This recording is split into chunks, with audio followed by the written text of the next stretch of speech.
Pandian sir, இதில் 2 புள்ளியை உருவாக்குறாரு இல்லையா டிஎஸ்எஸ் மணி சார். ஒன்று வந்து அதிமுக இந்த விஷயத்தில் எப்படி ஹேண்டில் இருக்கும் அல்லது வந்து அது சம்பந்தமான உரையாடல், இன்னொன்று காங்கிரஸ் கட்சியினுடைய உரையாடல். இது இருக்கியா, என்ன சாத்தியம் இருக்குது இதுக்குள்ள? விஜய் சர்க்கார் அடுத்து என்ன நடக்கிறதுக்கு வாய்ப்பு இருக்குது? இல்லை, இது ஒரு நல்ல இன்னைக்கு விவாதிக்க வேண்டிய தலைப்பு தான். இதில் ஒன்றும் எனக்கு மாறுபட்ட கருத்து கிடையாது. ஏன்னா மறுநாள் வந்து பதவி ஏற்கிறதுக்கான இடமெல்லாம் ஃபிக்ஸ் பண்ணி நேரு ஸ்டேடியங்கிற அளவுக்கு போய் உத்தேச பட்டியல்லாம் ஓரளவு வெளியே ஆகிட்டு கவர்னருக்கு இமெயில் அனுப்பிச்சிட்டு நாளைக்கு காலையில் சந்திக்கிற அளவுக்கு எல்லாமே அடுத்தடுத்த கட்டம் வேகமாக போயிட்டுருக்கு. அதனால் இதை பண்ணலாம். ஒரே ஒரு கண்ணன் சாருக்கு ஒரே ஒரு சின்ன விஷயத்தை மட்டும் சொல்லிவிட்டு நான் இந்த விஷயத்துக்கு வந்துடுறேன். ஒரே வரியில் கூட இப்போ சார் சொன்னார், ஒரு 7 லட்சம் பேருக்கு வேலை கிடைக்காம போயிட்டுருக்கு அப்படின்னு சொல்லிட்டு. அது வந்து வருஷம் பாஸ் பண்ணுற அந்த +2 அல்லது டிகிரி முடிச்சுட்டு வரவங்கள கணக்கில் வச்சு தான் ஒரு 7 லட்சம்னு சொல்கிறாரு. அது கரெக்டு, அதில் கூட எனக்கு மாற்றுக்கிறது கிடையாது. ஆனால் தமிழ்நாட்டிலேருந்து எக்கச்சக்கமான பேர் வெளிநாட்டில் போய் கிட்டத்தட்ட வேலை பார்த்துட்டு 1 லட்சத்துலேருந்து 10 லட்சம் வரை மாதம் சம்பாரிச்சிக்கிட்டு வந்துட்டு இருக்காங்கிறது என்னோட சாருக்கு நல்லா தெரியும். ஏன்னா அவங்க அந்த இதில் அந்த முன்னாடி இருந்ததுனால நல்லாவே தெரியும். நம்ம இன்னும் ஒரே ஒரு இது மட்டும்தான், தமிழ்நாடு வந்து எப்படி இன்னமும் நல்லாவே இருக்குது அப்படிங்கிறத நம்ம பல புள்ளி வரத்தோடு சொல்கிறோம். பல இண்டெக்ஸில் சென்ட்ரல் கவர்மெண்ட்டு கொடுத்துக்கிட்டு இருக்குது. அதை தாண்டி ஒரு சிம்பிள் இது, இன்றைக்கி தமிழ்நாட்டில் ஒரு 40 லட்சத்துலேருந்து 50 லட்சம் பேர் குறையாமல் வட மாநிலங்கள்லேருந்து கம்ப்ளீட்டாக, குறிப்பாக பிஜேபி ஆள்ற அந்த டபுள் இன்ஜின் சர்க்கார் அந்த ஸ்டேட்டுலேருந்து, அது இல்லாமல் நார்த் ஈஸ்ட் ஸ்டேட்லேருந்து சாரையாக வந்துகிட்டு இருக்காங்க. டெய்லியும் வந்துட்டு இருக்காங்க. கோயம்புத்தூராக இருக்கட்டும், சென்னையாக இருக்கட்டும், எல்லா ஊர் கன்னியாகுமரி வர வயல் வேலைக்கு வர வந்துட்டாங்க. அவங்களோட சம்பளம்லாம் எங்கன்னு பார்த்தீங்கன்னா ஒரு 10,000லேருந்து அதிகபட்சம் 25,000 தான் அதிகமாக இருக்குது. சில பேர் அதிலலாம் இப்போ இந்த கட்டிட வேலையிலலாம் மேஸ்திரி ஆகி கூட நம்ம ஆட்கள் மாதிரி அவங்களும் மேஸ்திரி ஆகி அதில் அந்த வச்சு நிர்வாகம் பண்ணுற அளவுக்கு வந்துட்டாங்க. இந்த விஷயம், இந்த தலைப்பு அவ்வளோதான், இதோட முடிஞ்சிச்சு. அதுக்கு பதில் வந்து சாருக்கு வந்து இப்படி தமிழ்நாடுங்கிறது இவ்வளோ பேருக்கு வேலை வாய்ப்பு கொடுக்குதுங்கிறத நம்ம இப்போ நேரடியாக டெய்லி பார்க்குறோம். இந்த இவங்களாம் இல்லைன்னா மக்கள் தீர்ப்பளிச்சிட்டாங்க. ஒத்துக்கிறேன். நான் தான் நேற்று 27,000 பேருக்கு காலி பணியிடத்தை ஃபில்லப் பண்ணலன்னு எஸ்சிஎஸ்டி ஃபெடரேஷன் ஹைகோர்ட்டில் போட்டு வாங்கி எடப்பாடி காலத்திலேருந்து இன்னி வரை கொடுக்கல. இவருடைய 5 ஆண்டும் கொடுக்கல. இந்த தலைப்பை பொறுத்தவரை நீங்கள் வந்து இப்போ வந்து ஒரு 11 சீட்டு அவருக்கு வந்து வேக்கண்டாக இருக்குது. 11 சீட்டு வந்து அவருக்கு வந்து பத்தலை. அதாவது 108 இருந்தால் கூட 2 அவர் ஜெயிச்சிருக்கிறதுனால 1 வந்து தான், 1 ஓட்டு தான் போட முடியும். அதனால் விஜய்க்கு வந்து ஒரு ஓட்டு குறையும், மொத்தத்தில் 2 ஓட்டு இருக்கிறதுனால. அப்போ 107 தான் அவருடைய நம்பர். 118 ஒரு ஓட்டுக்கு மேலே கூட இருக்கணும். 118 வந்து 11 சீட்டு வந்து அவருக்கு இப்போ குறைச்சலாக இருக்குது. 11க்கு இப்போ கணக்கு போட்டு ஆகணும், வேறு வழியே கிடையாது. அவரும் போட்டாகணும், நம்மளும் போட்டாகணும், எதிர்கட்சியில் இருக்கிற 2 அணியிலேருந்து போடணும். இதுதான் 234 பேர் ஜெயிச்சதுனால அதை போட்டு தான் ஆகணும். அப்போ போட போகிறோம் எல்லோரும், நானும் போட போகிறேன். சார் 2 பேரும் போட்டு சொல்லிட்டாங்க. ஃபஸ்ட்டு வந்து இந்த பக்கம் வச்சுக்குவோம், திமுக கூட்டணிலேருந்து போகிறாங்களா அப்படின்னா, காங்கிரஸ் வந்து காலையிலேருந்து வரிசையாக சார் நிறையா சொல்லிட்டாரு. அதுக்கப்புறம் அவரும் சொல்லிட்டாரு. விஷயமும் அப்படி தான் இருக்குது. கிரீஷ் சோடங்கர் பேசிட்டார், இப்போ பிரவீன் சக்கரவர்த்தி பேசிட்டார். பிஃபோர் எலெக்ஷனுக்கு முன்னாடி அலையன்ஸ் வர்ற அளவுக்கு எல்லாம் போய் கடைசி நேரத்தில் கட்டாகி திமுகவுக்குள்ளே காங்கிரஸ் அலையன்ஸ் ஆகி 5 சீட்டு ஜெயிச்சிட்டாங்க. இப்போ 5ல் செல்வ பெருந்தகை தலைவர் வராமல் போயிட்டார். மிச்சம் 5 பேர் ஜெயிச்சிட்டாங்க. அதனால் 5 பேர் காங்கிரஸுக்கு உறுப்பினர் கை தூக்குறதுக்கு ஆள் இருக்காங்க. இது வந்து 5 பேரும் ஒற்றுமையாக இருக்கதா நம்ம இன்றைக்கி நைட்டு முடிவு பண்ணிக்குவோம். First point. ஏன்னா அது ஒரு முக்கியமான, ஏன்னா 5 வந்தால் தான் அவங்களுக்கு 5 போக 11ல் 5 போனால் மிச்சம் 6 தேடுவாங்க அடுத்தது. இந்த 5க்கு ராகுல் காந்தி ஒத்துக்கிட்டாரா அப்படின்றது இவர் வேணுகோபால் சொன்ன மாதிரி இன்னும் 2 நாளுங்கிறமா 2 நாள் முடிவு பண்ண முடியாது. ஏன்னா இந்த லெட்டரில் 2 டைப்பு. அதாவது லெட்டர் கொடுத்துட்டாங்கன்னா அதை வச்சே கவர்னர் வந்து 11 பேர் கொடுத்துட்டாங்கன்னா ஓகே, அவங்க கொடுத்த 108 பேரையும் வச்சு 107 பேரையும் வச்சு மேட்டரை முடிச்சுடுவாங்க. ஃப்ளோர் டெஸ்ட்டு தேவையில்லை. ஒருவேளை ஃப்ளோர் டெஸ்ட் வந்து ஒரு 14 நாள் கேட்டிருக்காங்க தான் சொல்கிறாங்க. 1 மாதம் கூட கொடுக்கலாம். அது பிரச்சனை கிடையாது. கவர்னர் நாளைக்கு டிசிஷன் எடுப்பார். அப்போ ஃப்ளோர் டெஸ்ட்டுன்னு வரும்போது உங்களுக்கு வந்து கரெக்டாக நின்று ஆகணும் அங்கே போய். அப்போ இந்த இடத்துல ஃபஸ்ட்டு காங்கிரஸுக்கான ப்ரிஃபரன்ஸ் இருக்கா அப்படின்னா 100% இல்லை, 99% நம்ம சொல்லலாம். ஏன்னா இது நம்ம எடுக்கிற முடிவு இல்லை, காங்கிரஸ் எடுக்கிற முடிவு. 99% அதுக்கான வாய்ப்பு வந்து இருக்குது. ஏன்னா பிரவீன் சக்கரவர்த்தி போன்ற ராகுல் காந்திக்கு க்ளோஸாக உள்ள வலதுசாரிகள் வந்து இந்த முடிவு எடுக்கிறாங்கன்றதை நான் வந்து ஓப்பனாக பிரவீன் சக்கரவர்த்தி வலதுசாரி. எஸ், என்னை பொறுத்தவரை அவர் 100% வலதுசாரி. அதனால் அவர் எடுக்கிறது வந்து ராகுல் வந்து இந்த ட்ரிப்பு ஒத்துக்கிறதுக்கான வாய்ப்பு அதிகம். First point. 2வது இந்த பக்கம் வந்துருங்க. இவ்வளோ தான் இங்கே வேறு யாரும் வந்து முடிவெடுக்கலை.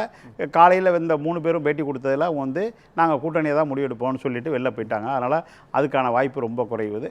சார் சொன்ன ஒன்று வந்து எனக்கு தெரியல, அதனால் அதை நாளைக்கு நம்ம பார்த்தோம். IUML பற்றி சொன்னது நாளைக்கு முடிவு பண்ணி நைட்டு பேசிவிட்டு காலையில் அவர் சார் சொன்னாருன்னா அதை வந்து நம்ம அடுத்ததில் பேசலாம். அது ஒன்றும் அர்ஜென்ட்டு கிடையாது பிக்கி. அடுத்து இந்த பக்கம் வந்தீங்கன்னாக்கா நிறைய ஆப்ஷன்ஸ் இருக்குது. எப்படி ஆப்ஷன் இருக்குன்னா, நாளை காலையில் ஏடிஎம்கே வந்து கூடுறாங்க. அவங்களுக்குள்ள 47 எம்எல்ஏக்கு அவங்க டிசிஷன் எடுப்பாங்க. அவங்க வந்து மொத்தமாகவே நம்ம ஆதரவு கொடுக்கலாம் வெளியிலேருந்து அப்படின்னு ஒரு டிசிஷன் எடுக்கலாம். அப்படி எடுப்பாரா எடப்பாடி அப்படிங்கிறது ஒரு பெரிய கேள்விக்குறி. இது ஒரு பெரிய ஆப்ஷன். இந்த ஆப்ஷன் வந்துருச்சுன்னா இந்த காங்கிரஸ் வரணும், அவங்க வரணும், இவங்க வரணுங்கிற பேச்சே கிடையாது. அதை எடுப்பாங்களா? ஒருவேளை ஃப்ளோர் டெஸ்ட்டில் அதிமுக வெளிநடப்பு செஞ்சிச்சுன்னா என்ன நடக்கும்? வெளிநடப்பு செஞ்சுட்டா உங்களுக்கு சிக்கல் இல்லை. ஏன்னா அப்போ திமுகவும் ஒன்றும் பெருசாக ஆதரவு தர தேவையில்லை. நாங்கள் ஆதரவு இப்போ அமைச்சரவை இடம், அது துணை முதலமைச்சர் பதவி அல்லது பாதி முதலமைச்சர் அப்படின்ற போஸ்ட் நோக்கி அவங்க நகரத்தில் அதுக்கு வாய்ப்பு இல்லை அப்படின்னா, வாக்கெடுப்பில் பங்கேற்காமல் அதிமுக வெளியில போனா கூட அது தாவேகாவுக்கு ஆதரவா மாறிடும்.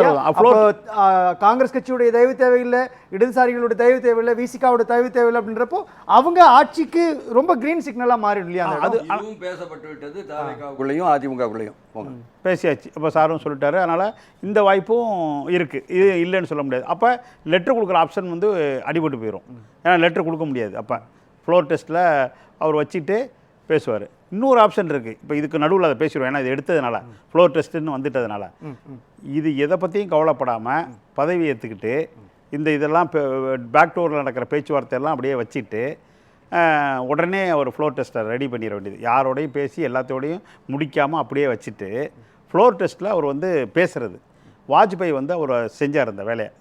பெரிய அளவுக்கு கண்ணீரோடு பேசி ஒரு பெரிய அப்பீலிங் மக்களுக்கும் கொடுத்துட்டு, எனக்கு வந்து 108 வந்துடுச்சு, நான் என்ன ஒன்று ரிசைன் பண்ணால் கூட திருப்பி அதுக்கு பை எலெக்ஷன் வச்சா கூட 108 திருப்பி வந்துடும், எனக்கு எந்த மாற்றமும் இல்லை. ஆனால் என்னுடைய திட்டம்லாம் நான் செய்யணுன்னாக்கா எனக்கு வந்து 118 பேர் வரணும்னு சொல்லிட்டு ஒரு சீரியஸான ஒரு பேச்சை வந்து அவர் நீட்டாக அவர் எப்போதும் போல் யார் எழுதி இது பண்ணுறாங்களோ அவங்கள வச்சு எழுதி நல்லா பஞ்சிங் டயலாக் கூட கொடுத்தாருன்னா அது மக்களுக்கு மிகச்சிறப்பாக அதே இருங்க. இதை நான் குறிச்சிடறேன், நான் உங்களுதில் எங்கேயுமே குறிக்கல. அதனால் பிரமாதமாக பேசி ஒரு அப்பீல் கொடுத்துட்டாருன்னா அது வந்து எப்படின்னா 200 சீட்டு ஜெயிக்கிறதுக்கான ஒரு அப்பீல் ஆகிடும். அப்போ அதுதான் நல்ல ஆப்ஷனாக நான் நினைக்கிறேன். விஜய்க்கு இந்த முறை ஆட்சி கவலையாக விரும்புறது திருப்பி உடனே எலெக்ஷன் வந்துரும்ல. அடுத்த ஒரு ஆள் கொஞ்சம் குறிப்பிட்ட பீரியடில் எலெக்ஷன் கமிஷன் வச்சுட்டா அவருக்கு ஈஸி. ஏன்னா இப்போ இந்த போக்கிலே நிறைய சீட்டு வந்துடுறதுக்கான வாய்ப்பு இருக்குது அப்படிங்கிறது ஒரு ஆப்ஷன் இருக்குது. அதுக்கடுத்த ஆப்ஷன் பார்த்தீங்கன்னாக்கா அமமுகவில் ஒரு எம்எல்ஏ இருக்காங்க. அப்போ அந்த ஆதரவு கொடுக்கறதுக்கு வாய்ப்பு இருக்குது. அது கட்சி ரீதியாகவோ இல்லை தனிப்பட்ட முறையிலோ அப்படி போகும். பிஎம்கே ஆப்ஷன் காலையிலேருந்து பேசிகிட்டு இருக்காங்க, எனக்கு தெரிஞ்சு பேசிகிட்டு இருக்காங்க. துணை முதல்வர் அந்த மாதிரி மற்றெல்லாம் தகவல் தானே ஒழிய எதுக்கும் நம்மள்கிட்ட இப்போ இது இல்லை. அதனால் தகவல் வந்திருக்கிற அடிப்படையில் அவங்க 4 சீட்டு வச்சுருக்கறனால அவங்களுக்கு வாய்ப்பு இருக்குது. பிஜேபி ஒரு சீட்டை வச்சுக்கிட்டு அவங்க நேரடி ஆதரவு கொடுக்கறது வந்து எனக்கு தெரிஞ்சு வாய்ப்பு ரொம்ப குறைவு. அவ்வளோதான் அந்த விஷயத்தில். இல்லை எனக்கு புரியுது. 2 ஆப்ஷன் சொல்கிறீங்க இல்லையா? ஒன்று நீங்கள் வாஜ்பாய் ஃபார்முலா ஃபாலோ பண்ணி வேண்டாம் எனக்கு பெரும்பான்மை பலம் கொடுங்க அப்படின்னு சொல்லிட்டு மீண்டும் போய் தேர்தலை சந்தித்து அதன் மூலமாக அசுர பலத்தோடு சட்டமன்றத்துக்குள்ள வருதுன்றது ஒரு ஆப்ஷனாக நீங்கள் முன்வைக்கிறீங்க. ஆமாம். இன்னொரு விஷயம், காங்கிரஸ் கட்சியோடு கூட்டணி சேர்ந்து ஒரு அமைச்சரவையை உருவாக்கி அதன் மூலமாக ஆட்சியை உறுதி செய்தல் அப்படின்னு.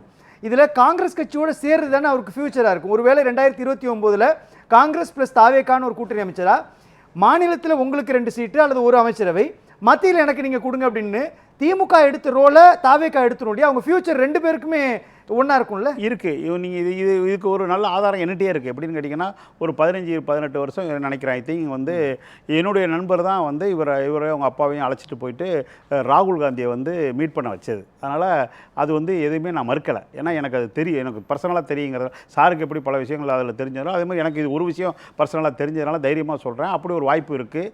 அதையும் அவர் வந்து டீல் பண்ணுறதுக்கான வாய்ப்பு இருக்குது. அவர் இப்போயுமே கூட நேரடியாக வாழ்த்து ஃபோனில் சொல்லிட்டதாக தான் தகவல் இருக்குது நமக்கு ராகுல் காந்தி. அப்போ அவர் நன்றியும் தெரிவிச்சு அதான் அதில் வந்து அதனால் நேரடியாக பேசுகிறதுல வந்து விஜய்க்கு வந்து ரொம்ப கஷ்டமே கிடையாது. இப்போ இவங்க சோடங்கிற வழியாவோ அவங்க வழியாக இவங்க வழியெல்லாம் போகணுங்கிற தேவை கிடையாது. ஒவ்வொரு ஃபோனில் இப்போ 5 நிமிஷத்தில் பேசி முடித்து இந்த 5 தொகுதி 5 எம்எல்ஏ ஆதரவும் வாங்கிறதுக்கான வாய்ப்பு அதிகமாக இருக்குது. மிச்சம் உள்ளது 6 தான். 6ல் 1 வேறு யாராச்சும் கொடுத்துட்டா கூட அடுத்த 5க்கு பிஎம்கே வந்து ஒரு ஃபஸ்ட்டு வாய்ப்பு இருக்குது. பிஎம்கே சில டிமாண்ட் வைக்கிறதுனால அது பேசிக்கிட்டு இருக்காங்க. அது ஒன்று. அதுக்கப்புறம் அதிமுகலேருந்து சில பேரை வேறு மாதிரி எடுத்து அதையும் ஆதரவு கொடுக்கறதுக்கு சில முயற்சிகள் வந்து செங்கோட்டையன் வழியாக நடந்துகிட்டு இருக்கிறதாக நமக்கு தகவல். இதில் எந்த இடம் ரொம்ப ஆப்டாக பொருந்தக்கூடியது? நீங்கள் சொல்கிற மாதிரி பாமகவோடு பேசினால் சௌமியா அன்புமணிக்கு அமைச்சரவையில் இடம் அப்படின்ற ஒரு அமைச்சர் புள்ளியை இல்ல, நோக்கி துணை முதல்வர் கொடுக்குற அளவுக்கு பேசி இருக்கலாம். அப்போ இன்னொரு பக்கம் காங்கிரஸ் கட்சியோட பேசுறப்போ எது அதிகமான வலுவை இல்லை, இது ரெண்டு பேரும் தாவேகா சேர்த்தாதான் கொடுக்கும் 11 கிட்ட நெருங்கும். இது ரெண்டு பேரும் சேர்த்தாதான் 11 வரும். வெறும் காங்கிரஸ் மட்டும் பத்தாது, வெறும் பிஎம்கேவும் பத்தாது. அப்போ 11 வரணும்னா இது இருக்கும். நீங்கள் சொன்ன ஆப்ஷனில் வந்து ஃப்ளோர் டெஸ்ட்டில் ஏடிஎம்கே வெளியில் போடுறதும் ஒரு நல்ல ஆப்ஷன் தான் நான் நினைக்கிறேன். இவ்வளோதான் இருக்கிற ஆப்ஷன்ஸில் இன்றைக்கி இருக்கிறது. வேறு எதுவும் புதுசாக எனக்கு தெரிஞ்சு இல்லை. இருந்ததுன்னா நாளைக்கு பேசுவோம் நம்ம. இதில் வந்து குமார் சார் ஒன்று தான் வந்து விடுபட்டிருக்கதா நான் கருதுகிறேன். அந்த ஏடிஎம்கே அந்த கூட்டணியோட என்டிஏ கூட்டணியோட ஆப்ஷன்ஸும் போட்டிருக்கலாம். அது போடாது கொஞ்சம் என்னமோ மாதிரியா இருக்குது. இருந்தாலும் அவர்கிட்ட ஒரு கேள்வி கேட்க வேண்டியதாக இருந்துச்சு. இது வந்து மக்கள் கருத்து, நம்ம அப்படியே கூட வச்சுக்கலாம். இப்போக்கி அவர்கிட்ட கேட்க வேண்டிய கேள்வி வந்து விஜய் தாவேகா தலைவர் விஜய் வந்து அவருடைய அந்த ஆப்ஷனை, அதாவது வந்து கொள்கை எதிரி பிஜேபின்னு சொல்லிட்டு ஒத்துக்குவாரா, அவ்வளோதான். நன்றி சார்.